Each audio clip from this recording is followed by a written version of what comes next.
আজকে আমি রান্না করব দেশি মুরগির মাংস। তো আজকে রান্নাটাতে থাকবে ছোট ছোট কিছু টিপস, যেগুলো ফলো করে আপনারাও সুন্দর মতো এই রান্নাটা তৈরি করে নিতে পারবেন অনেক মজার করে। এখানে আমি ছোট সাইজের দেশি মুরগি নিয়েছি। এই মুরগিগুলো আমাদের বাড়ির পালিত মুরগি। তো খুব সুন্দর করে ধুয়ে নিয়েছি। এই মুরগিটার গায়ে গায়ে পানি থাকা যাবে না। তো এখানে আমি মশলা নিয়েছি 2 চামচ মরিচ গুঁড়ো, 1 চামচ এখানে ধনিয়া গুঁড়ো, 1 চামচ জিরা গুঁড়ো, 1 চামচ হলুদ গুঁড়ো, আর এখানে হাফ চামচের মতো আছে গরম মশলা গুঁড়ো, আর সঙ্গে পরিমাণ মতো লবণও নিয়েছি।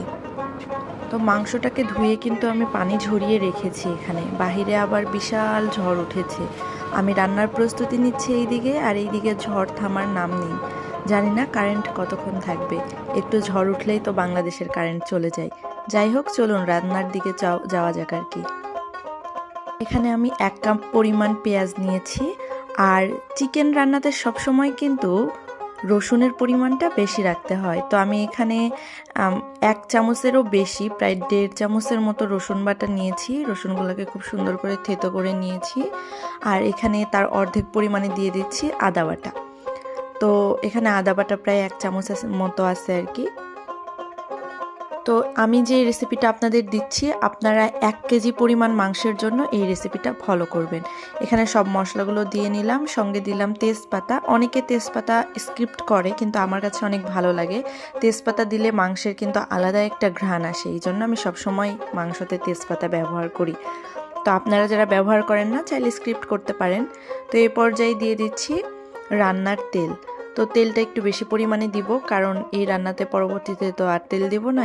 এখন এই তেলটা দিয়ে নিচ্ছি। তারপর তেল দিয়ে এটাকে সুন্দর করে ম্যারিনেট করে নিব হাত দিয়ে। আপনারা যারা প্রথমবারের মতো রান্না করবেন, অবশ্যই হাতে গ্লোভস ব্যবহার করে এটাকে ম্যারিনেট করবেন, না হলে কিন্তু হাত জ্বালা করবে। তো প্রথম আমারও হাত জ্বালা করতো, এখন আপাতত আমার সহ্য হয়ে গিয়েছে, সমস্যা আর হয় না। তো হাত দিয়ে চটকিয়ে নিচ্ছি, এটাকে খুব সুন্দর করে ম্যারিনেট করতেছি। তো দেখতেই পাচ্ছেন কত সুন্দর। তো এই রান্নাটাতে কিন্তু আমি কোনো প্রকার আপাতত পানি ব্যবহার করব না আর কি, মাংসটাকে কষিয়ে নিব যেইভাবে। তো ম্যারিনেট করা হয়ে গিয়েছে, এখন দিয়ে দেব মাংসটাতে কিন্তু একদম পানি নেই, পানি ঝরিয়ে নিয়েছি। পানি থাকা যাবে না মাংসটাতে, আমি বারবার করে বলে দিচ্ছি। একদমই পানি রাখবেন না মাংসটাতে, তাহলে কিন্তু এই তরকারিটা খেতে মজা হবে না। এখন মাংসটাকে দিয়ে খুব ভালো করে এটার সঙ্গে ম্যারিনেট করব। মুরগির মাংস আপনারা চাইলে এইভাবে রান্না করে দেখবেন, খুবই মজা লাগে।